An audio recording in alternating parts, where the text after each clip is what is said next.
मित्रों नमस्कार।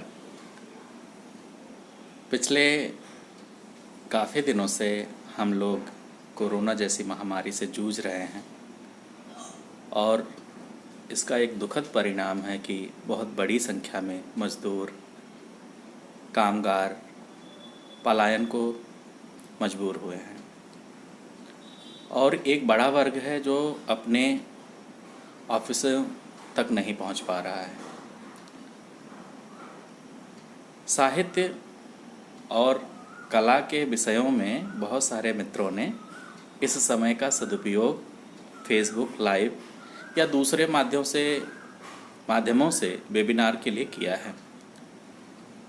मेरे दिमाग में भी कई दिनों से ये बात चल रही थी कि मैं भी अपनी कुछ बात फेसबुक के माध्यम से आप मित्रों तक पहुंचाऊं और आज यह दिन मुझे उचित लगा कि मुझे आपके सम्मुख अपनी बातें रखनी चाहिए। ये बहुत अच्छा अवसर है कि आज कबीर जयंती है और कबीर जयंती के दिन ही हम अपनी मान्यताओं को आपके सामने रखें तो ज़्यादा अच्छा होगा। मित्रों, पिछले काफ़ी दिनों से फेसबुक के एक पेज पर कविता की राजनीति पर बहस चल रही है और इस बहस में अलग अलग तरीके के कवियों, आलोचकों ने अपनी बात रखी है। इसी संदर्भ में एक दिन बोधि प्रकाशन के पेज से कृष्ण कल्पित ने एक बहुत ही मज़ेदार वाक़ये का जिक्र किया। इस जिक्र में था कि अजय नावरिया ने अपनी फेसबुक वॉल पे एक प्रश्न डाला था कि जब हमारे पास समकालीन साहित्य में बहुत कुछ उपलब्ध है और उपयोगी है, तब हम मध्यकाल में ब्राह्मणवादी पितृसत्तात्मक धरातल से आने वाले कवियों में खासकर तुलसीदास को हम क्यों न रिड्यूस कर दें और हम नए कवियों को, नए साहित्य को स्थान दें। इस पर कृष्ण कल्पित ने अपने व्याख्यान में बहुत विशद चर्चा की और उन्होंने तुलसीदास को अनिवार्य कवि के तौर पे घोषित किया और उन्होंने कहा कि तुलसीदास भारतीय संस्कृति के प्रतीक हैं। तुलसीदास भारतीय संस्कृति के प्रतीक तो हैं, लेकिन वह प्रतीक किन रूपों में हमारे सामने हैं, इस पे भी बातचीत करनी जरूरी है। यानी कि कविता की राजनीति के बहाने हम कवि पे भी बात नहीं करते हैं, अपितु हम उसकी सांस्कृतिक विरासत, उसकी राजनीतिक विरासत, उसकी सामाजिक चेतना जैसे बहुत सारे बिंदुओं पे हम लोग बातचीत करते हैं। तो कविता की राजनीति की जो समझ मुझे दिखाई देती है वह राजनीति के विषय में तो कम, कविता के विषय में भी कम, लेकिन इनके द्वंद्वों के विषय में बहुत अधिक है। कविता की राजनीति में हम अमूमन मानते हैं कि वह पाठ्यक्रमों की राजनीति है, पाठ्य पुस्तकों की राजनीति है, वह एक विचार से दूसरे विचार तक जाने की राजनीति है, किसी को स्थापित करने की अथवा किसी को विस्थापित करने की राजनीति है और इसी राजनीति के क्रम में हम किसी भी कवि या रचनाकार को जानने की कोशिश करते हैं। ऐसा नहीं है कि यह राजनीति कोरोना काल में पैदा हुई हो। ऐसी राजनीति हिंदी में शुरू से ही रही है। हिंदी साहित्य और राजनीति का चोली दामन का संबंध है। ये संबंध कभी खत्म होने वाला नहीं है। भारतेंदु युग हो, द्विवेदी युग हो, छायावाद हो, प्रगतिवाद, प्रयोगवाद हो या हमारी समकालीन कविता हो, इसकी राजनीति में बहुत सारे प्रश्न हैं और उन्हीं प्रश्नों से हिंदी साहित्य का प्रत्येक आलोचक, प्रत्येक कवि, प्रत्येक रचनाकार जूझता रहता है। अब यह जो वैचारिक मतभेद हैं, यह मतभेद क्यों है? आखिर यह जो कविता की राजनीति है, क्या वह समाज की राजनीति जैसी ही है? जैसे किसी को उठाने या गिराने का उपक्रम होता है, किसी को खरीदने या बेचने का उपक्रम होता है, क्या कविता की राजनीति को हम उसी उपक्रम का हिस्सा मान सकते हैं? नहीं। साहित्य और संवेदना की राजनीति बिल्कुल अलहदा किस्म की राजनीति है। मित्रों, मैं अपनी बात शुरू करता हूँ कि पूरी दुनिया में जो लड़ाई है वह ना तो तेल की है, ना रुपए की है, ना गहने की है, ना धन दौलत की है, ना तो साम्राज्य जीतने की है। यहाँ तक कि वर्चस्व स्थापित करने की भी लड़ाइयाँ उस रूप में नहीं हैं जो हथियारों से लड़ी जाती हैं, बल्कि हमारे सामने जो सबसे बड़ी लड़ाई है वह लड़ाई है विचारधारा की। विचारधारा की लड़ाई कैसे? अमूमन हम देखते हैं कि अगर हम घर में दो भाई, दो बहन या वाइस वर्सा हैं, तो ज़रूरी नहीं है कि हमारे भाइयों बहनों से हमारे विचार 100% मेल खाते हों।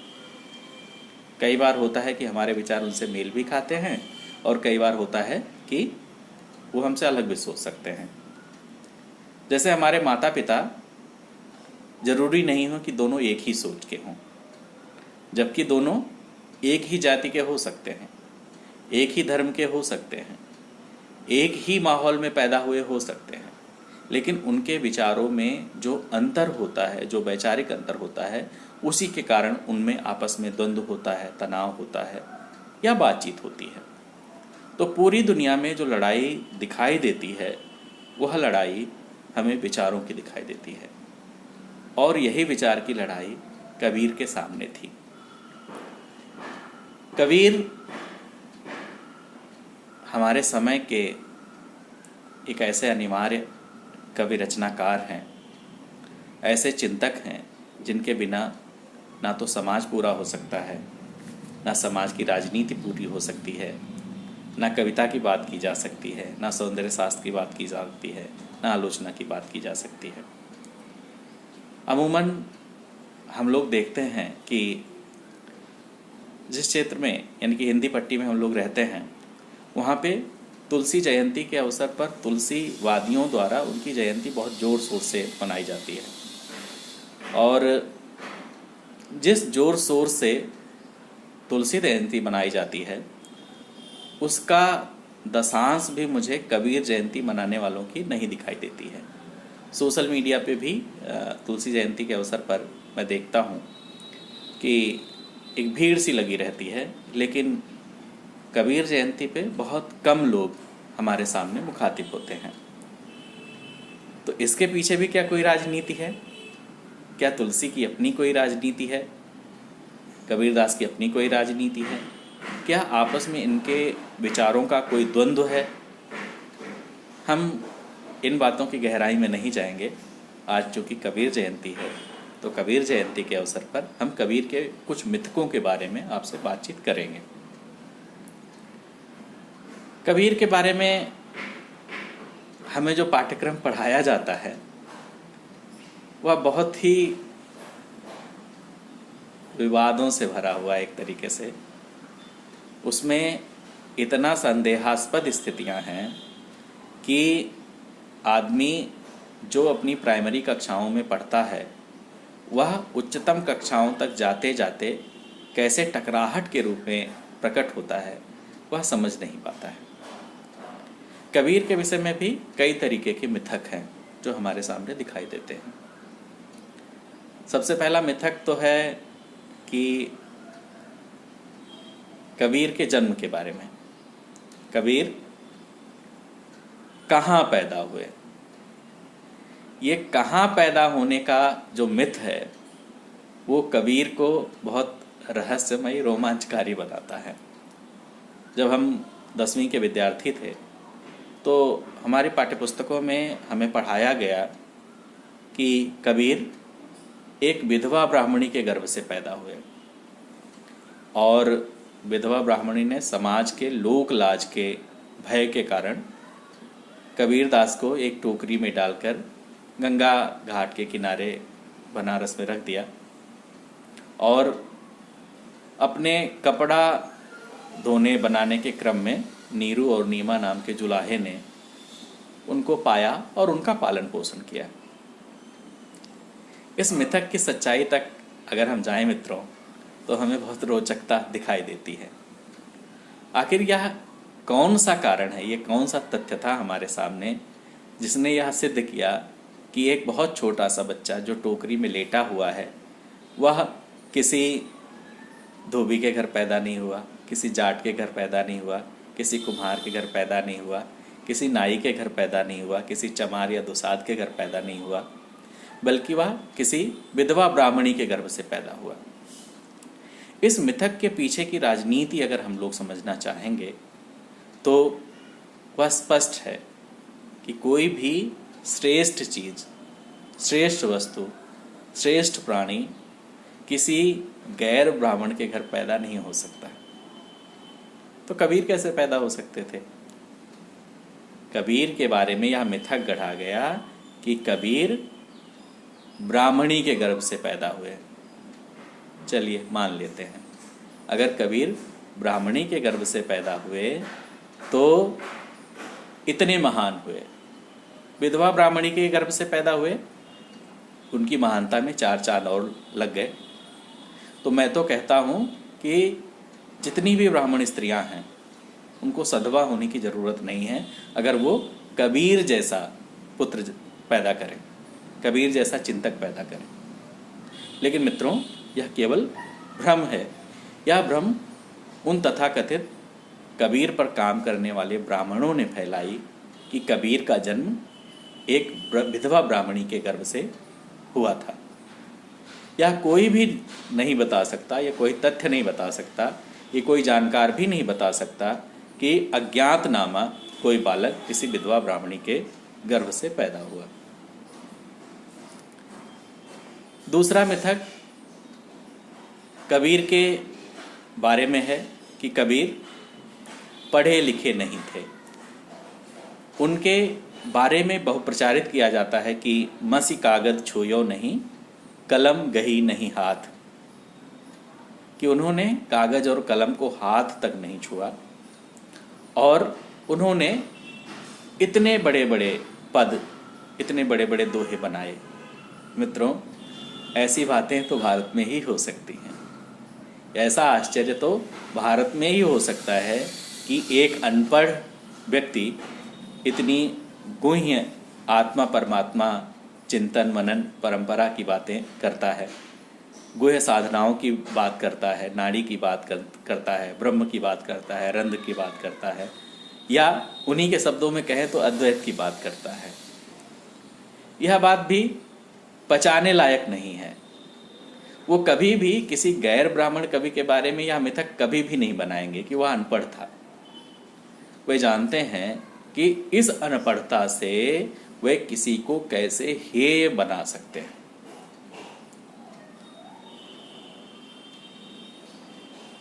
एक और मिथक है कबीर के बारे में कि कबीर भक्त थे। जैसे ही आज का भक्त नहीं, अगर आज का भक्त बना देते तो उसका मतलब होता है एकदम गोल, एकदम नील, कुछ भी ना जानने वाला। लेकिन कबीर को अपने समय का भक्त बनाने की साजिश की गई। मित्रों, मध्यकाल की उस राजनीति के बारे में कभी बात की जाए तो बहुत स्पष्ट होगा कि सगुण धारा और निर्गुण धारा कहाँ से आती है। सगुण धारा बनाम निर्गुण धारा का जो द्वंद्व है वह हमें कैसे साहित्य में दिखाई देता है।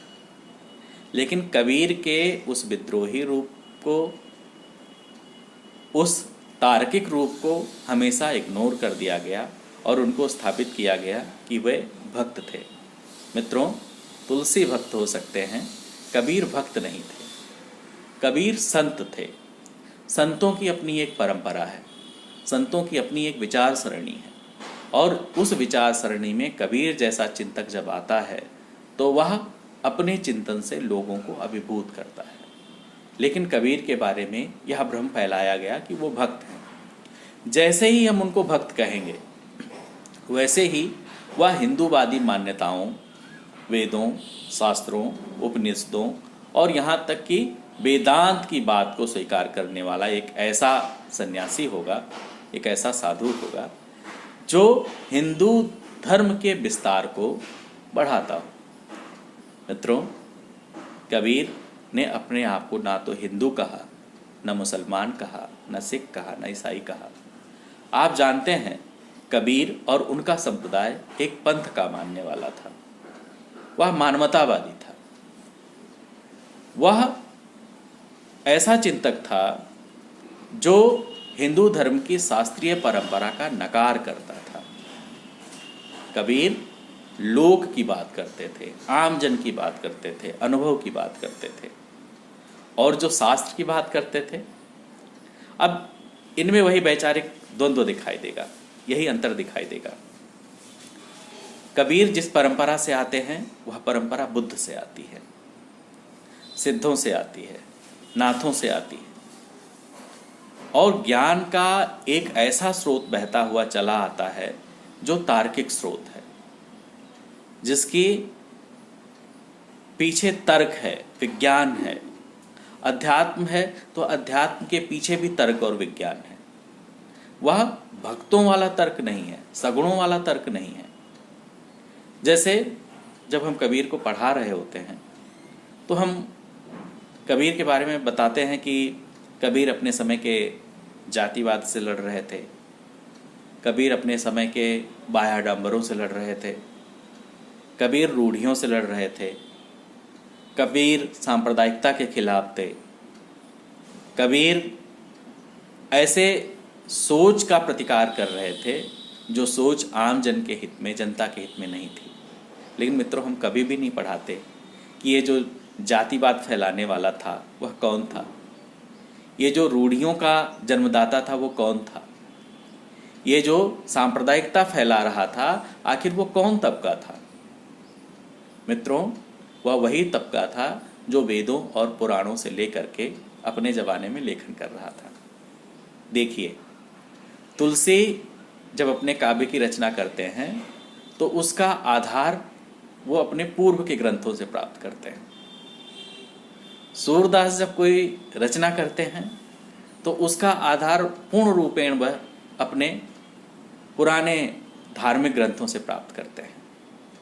लेकिन कबीर की अपनी परंपरा है, कबीर की परंपरा नहीं है। कबीर ग्रहण तो करते हैं लेकिन उस रूप में नहीं, शास्त्रोक्त कथा के रूप में नहीं ग्रहण करते हैं। उनका चिंतन सर्वथा मौलिक चिंतन है, और इस तरह का मौलिक चिंतन तुलसी का नहीं है, इस तरह का मौलिक चिंतन सूरदास का नहीं है, इस तरह का मौलिक चिंतन उस समय के दूसरे सगुणवादी कवियों में नहीं है, जायसी में नहीं है। लेकिन आप देखेंगे धन्ना, पीपा, रैदास, कबीर की परंपरा के जो कवि हैं उनमें सर्वथा मौलिक चिंतन है, और यह मौलिक चिंतन उनकी उसी विचार सरणी से आती है जो जातिवाद का विरोध करता है, जो संप्रदायवाद का विरोध करता है, जो बाह्याडंबर का विरोध करता है, जो भाषा में कुलीनता को नकारता है। कबीर कहते हैं संस्कृत है कूप जल, भाखा बहता नीर, आम जन की बात। इसीलिए बहुत सारे कबीर के आलोचकों ने उनको सदुक्कड़ी भाषा, उनकी भाषा को सदुक्कड़ी भाषा कह करके उनका मजाक तक उड़ाया। तो ये जो मिथक है कबीर के बारे में, यह मिथक उनको कमतर करने के लिए काफ़ी है। लेकिन मित्रों, कबीर में वह आग है जिससे कभी भी कबीर को कमतर नहीं किया जा सकता। एक मिथक उनके बारे में और है, वह मिथक है गुरु का मिथक। कबीर जैसे विद्रोही परंपरा के एक कवि, एक रचनाकार को यह माना जाता है कि उसके गुरु रामानंद थे। रामानंद ब्राह्मणवादी विचारों के, सामंतवादी विचारों के पुरोधा थे, नियमित पूजा पाठ करने वाले व्यक्ति थे, कर्मकांड को मानने वाले व्यक्ति थे, और कबीर जैसा विद्रोही स्वभाव का आदमी उनका शिष्य कैसे हो सकता है, और वह भी ब्राह्मण। अपने ज़माने में जातिवाद के इस चरम रूप में जब ब्राह्मण दूसरे वर्गों को शिक्षा देने के हिमायती नहीं थे, ऐसे समय में कबीर का उनका शिष्य होना और गुरु के विचारों से सर्वथा अलग अपनी एक संप्रदायवादी विचारधारा बनाना, क्या यह कबीर के बारे में मिथक नहीं है? कबीर को जैसा कि हम लोग पढ़ते रहते हैं कि गुरु गोविंद दोऊ खड़े, काहे काके लागों पाए, बलिहारी गुरु आपने गोविंदियो बताए, या राम मोर प्यू में राम की बहुरिया, या काहेरी नलिनी तू कुम्हिलानी, तेरे ही नाल सरोवर पानी। तो कबीर का जो हिस्सा हम लोग पढ़ पाते हैं, पढ़ नहीं पाते हैं, बल्कि हमें जो पढ़ाया जाता है, वह हमें पढ़ाया जाता है कि कबीर एक भक्त कवि हैं। उनकी विद्रोही परंपरा की कविताएं हमारे पाठ्यक्रमों में ना तो पढ़ाई जाती हैं, ना हमें बताई जाती हैं, बल्कि उनके बारे में हमें बहुत सारे भ्रम फैलाए जाते हैं। और यही भ्रम तोड़ने का नाम है कबीर। कबीर के बारे में देखिए, वो जाति के प्रश्न पे जितने भी सगुणवादी कवि हैं, चाहे तुलसी हो, चाहे सूरदास हो, चाहे जायसी हो, उस समय का कोई भी सवर्णवादी कवि, चाहे वो रामाश्रयी कवि हो, चाहे कृष्णाश्रयी कवि हो, वह अपनी जाति को उतना जोर नहीं देता है, अपनी जाति छुपाता है, अपनी जाति बताता नहीं। लेकिन चाहे वो रैदास हों, चाहे कबीर हों, चाहे धन्ना पीपा हों, वो अपनी जाति बताने में कहीं भी संकोच नहीं करते हैं। तो बीमारी को बताने वाला ज़्यादा महान होता है कि बीमारी को छुपाने वाला ज़्यादा महान होता है? और कबीर अगर अपनी जाति बताते हैं तो वो क्यों बताते हैं? अगर तुलसीदास अपनी जाति खुल के नहीं बताते हैं तो वह क्यों नहीं बताते हैं? क्योंकि वह बहुत अच्छी तरह से जानते हैं कबीर जाति के विरोध में है, वह कर्मकांड के विरोध में है, वह शास्त्र के विरोध में है, क्योंकि शास्त्रों को मानने वाली जो सरणी है वह कबीर की परंपरा को अनपढ़ और जाहिल मानती है। इस संदर्भ में मित्रों बहुत सारे काम हुए हैं। पुरुषोत्तम अग्रवाल सर की पिछली बार एक किताब आई है, अकथ कहानी प्रेम की, महत्वपूर्ण किताब है, लेकिन उन्होंने कबीर को एक बनिए के रूप में देखा है। श्याम सुंदर दास जी ने, अयोध्या सिंह उपाध्याय हरिऔध जी ने, हजारी प्रसाद द्विवेदी जी ने अपने अपने ढंग से, यानी कि ब्राह्मणवादी परंपराओं ने अपने अपने ढंग से कबीर को देखा है। और मुझे बहुत आश्चर्य होता है, तरुण कुमार जी का एक आलेख मैं पढ़ रहा था, उसमें वे निराला के साथ कबीर को भी वेदांत मार्गी बताते हैं और हिंदू धर्म की एक शाखा के रूप में स्थापित करने की कोशिश करते हैं।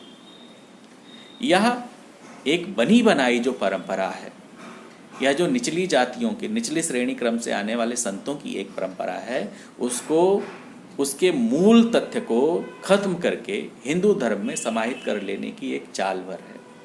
मित्रों, कबीर कहीं भी भक्त कवि नहीं है। इस विषय में हमारे समय के एक बड़े आलोचक डॉक्टर धर्मवीर ने कबीर के आलोचक नाम से एक आंख खोलने वाली किताब लिखी है और उन्होंने उन सब ब्राह्मणवादी आलोचकों की बखिया उधेड़ी है जिन्होंने कबीर के बारे में बहुत सारे गलत मिथक फैलाए थे। उस किताब को, वाणी प्रकाशन से प्रकाशित है, उस किताब को जरूर पढ़ा जाना चाहिए। हालांकि उस किताब की भूमिका में ही उन्होंने कहा है कि यह उनकी प्रारंभिक किताब है, कबीर बाज भी, कपूत भी, पपीहा भी। और